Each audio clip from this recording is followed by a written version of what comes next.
In the realm of auditory indulgence, where whispers mingle with echoes, one may wonder, what symphony can be summoned with just a mere $100 bill? Chifi releases flutter endlessly. One might blink only to find KZ releasing another Pokemon Pro IEM, which is a pain as you might have just received the non-Pro version. Let us instead delve into the sanctum of substance where the true marvel awaits our discerning ears. Today we're going to talk about IEMs below $100. Let's go!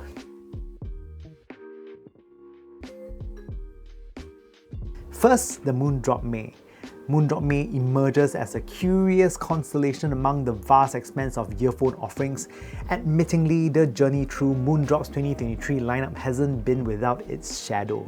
Yet amidst them shine a solitary star, the Moondrop May. At first glance, the May reveals its secret with a wink and a nod, offering more than just a pretty face adorning its package. Nestled within it lies a curious treasure, a Type-C DSP cable and the elusive Moondrop Link software. Whispered about in hushed tones because it feels very sketchy to install as you need to sideload it as it is not found in the Play Store or the Apple App Store. Venturing further, one encounters the May's intriguing preset EQs, including the enigmatic Hubert's favorite, an ode to Moondrop's visionary founder. This is a very peculiar EQ where it basically cuts bass, rendering it to a very lean overall tone, lean and bright actually. I would avoid this and opt for something a little bit more standard. Delving deeper still, we uncover the heart of the May. Two drivers, a 10mm sapphire coated dynamic driver as well as a 6mm annular planar driver. From my personal encounters, I found that the May truly thrives with the assistance of the cable as its sonic character can veer slightly off without it. So yeah, it just sounds better with the Type-C cable using the DSP. Don't try to change cables, it doesn't sound as good. In terms of its sonic identity, the May embraces the ever-popular trend of a natural warm signature, which is all the rage in 2023. Here, Moondrop exhibits a stroke of brilliance by integrating a dynamic driver alongside a planar one. This harmonious union not only addresses the tendencies of planar drivers tending to let bass sound rather linear, but also injects a newfound dynamism into the sonicscape. Talking about mid-range, the tonal weight of mid-range is natural and warm, which is pretty standard in its price range and is largely a palatable affair. Resolution is good with sufficient levels of micro detail, which are in the ballpark of what others are offering in the price range. Female vocals are dainty on the May, but I do hear a tinge of graininess in the upper mids. It is still smooth, just not buttery smooth. Male vocals are not overly full sounding as it basically takes cue from the natural warm tone, but overall it is decently enjoyable. When I was actively listening to instruments in the mix, I found that the definition on them to be just okay. There is this grain to the sound that prevents absolute pure clarity. Treble extension is okay with the May. It doesn't quite achieve a sense of airy spaciousness effortlessly. While it attempts to create this feeling, it falls short a little bit. Regarding specific high frequency sounds, when it comes to cymbals and hi-hats, they come across as pretty crisp. However, there is a slight graininess present.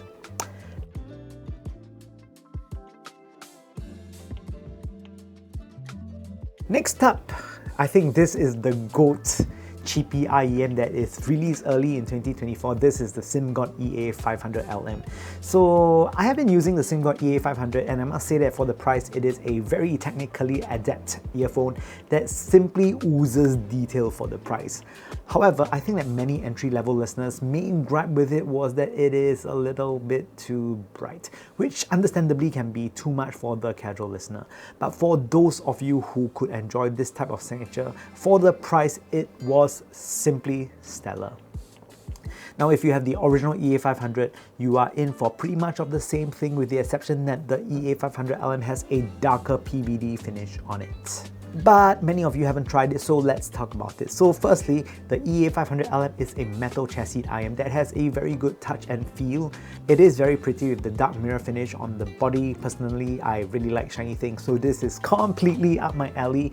The chassis feels premium, especially in its given price range, especially compared to those hollow feeling plastic cheapy ones. Inside the EA500LM is a brand new 10mm dynamic driver that has a lithium magnesium alloy composite diaphragm.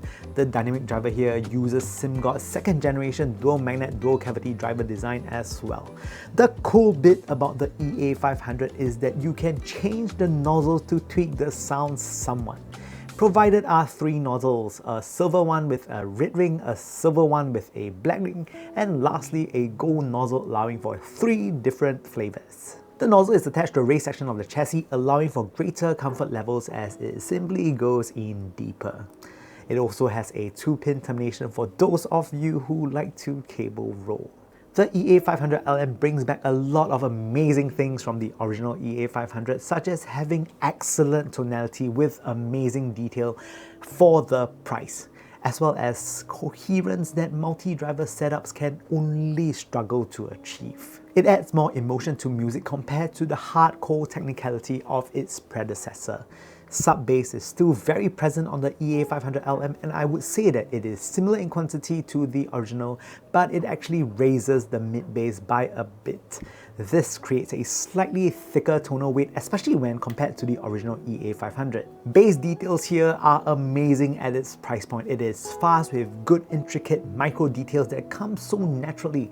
There is also pretty good body with the bass as well, and isn't the sort where it's just plain fast with little to no body. Mid-range with a slight mid-bass hump, this lends for a slightly thicker tonal weight when you compare to the original EA500, which many had commented sounded a little too thin. I really enjoyed this level of tonal weight as vocals sound very balanced. Female vocals have the nymph focus tone that balances finesse and focus so well. Male vocals carry good weight in the songs, and this lends for a more emotive listen as well. It sounds pretty full with good sprightliness. Instruments are distinct and clear like how the original EA500 was. Again, with good tonal weight that complements vocals very well. I like how genre agnostic the EA500LM is.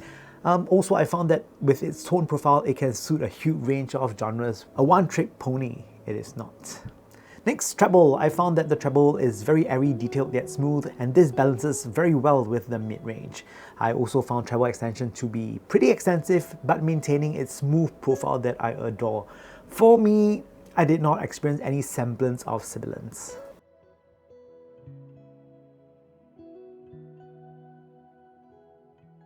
And next up, let's talk about the Kiwi Ears Melody. Now, the Kiwi Ears Melody, this is quite interesting as the Kiwi Ears Melody's chassis is 3D printed with minimal post-processing. While this construction method may lack the glossy finish typical of more expensive IEMs, it does not compromise on durability. Personally, I find the frosted velvetiness of the Melody quite appealing. The faceplate sports a simple dark grey colour with the Kiwi Ears logo elegantly laser etched onto it. The inclusion of a 2-pin termination offers convenient compatibility amongst various cables. Delving into the technical aspects, the Melody boasts a smaller 12mm planar driver, distinguishing it from other more common 40mm variants that is used in like the Tangzu Heyday, Timeless, etc.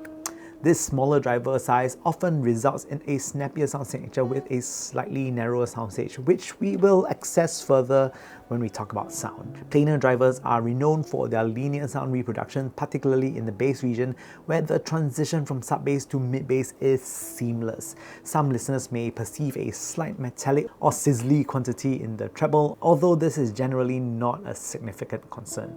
The Melody showcases a distinct V-shaped signature characterized by pronounced bass, a recessed upper mid-range, and an elevated upper treble. However, it is worth noting that the planar coloration lends a unique flavor to this signature, distinguishing it from traditional V-shaped profiles.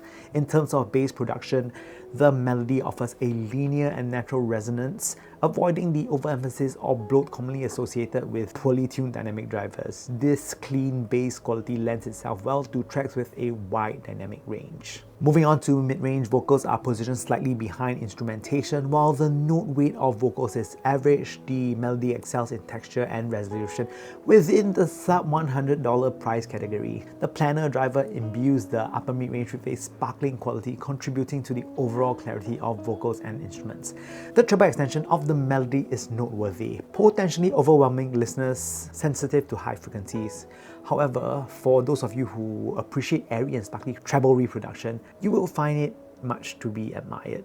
I think the Kiwi's Melody offers an enticing blend of affordability and planner technology, making it a compelling option for audiophiles seeking a unique sonic experience without really breaking the bank compared to its other brethren, such as the Timeless, such as the S12 Pros, etc. It is a lot cheaper if you want a plainer flavor.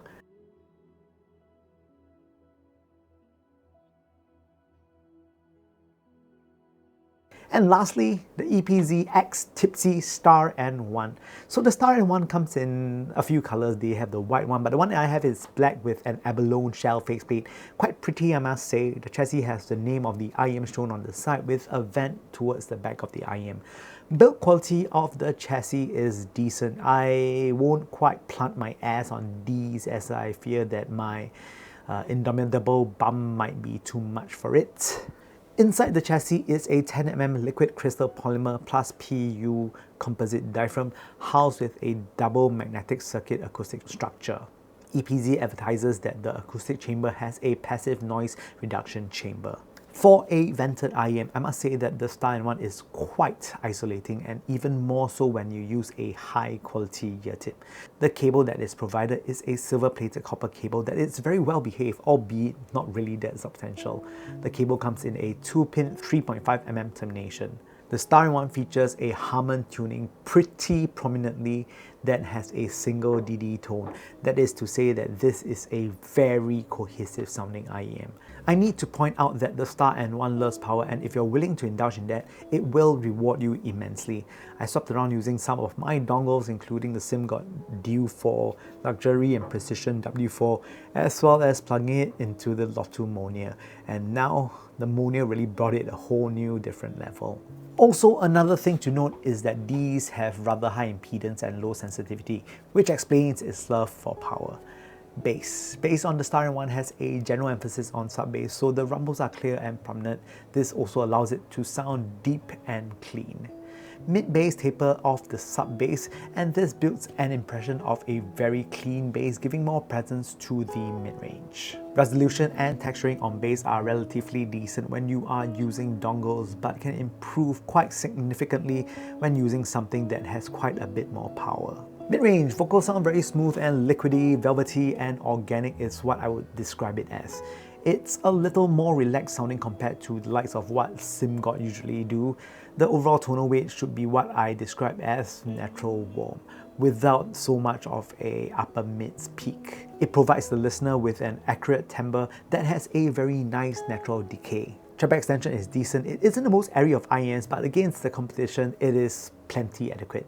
Its smooth nature does not lend for tracks to sound sibilant. And finally, in conclusion, if you know the release schedule of chifi, there are actually plenty more, and I can go on forever. But I think that these 4 IEMs mentioned are pretty interesting. Each has its own speciality, with the Moondrop May offering a very unique USB-C cable that has included DSP that you can somewhat tweak it, just avoid Hubert's favorite because that's not very palatable. Unless you're the type of folk who just really likes upper mids, then go for that.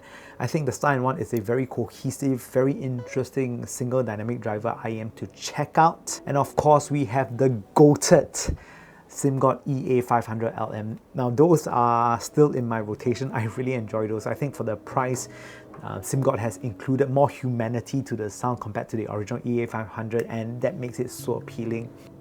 And of course, not forgetting the Kiwi's Melody. Now, planar IEMs have always been a bit more expensive compared to other offerings, but the Melody actually allows you to taste what planar sound like for less than $100. So I think that is something worthwhile to check out. I hope you enjoyed this week's episode of the Superchunk Super Audio Show. One thing to note is that I will be at Canjam 2024 in Singapore next week. So if you are there, do drop by to say hi, and yeah, let's talk about audio. With that said, thank you guys so much for watching. You want to be even nicer, you can drop a like and subscribe. That will help me out a bunch. And yeah, I hope to see you guys in person. Hope to see you guys soon.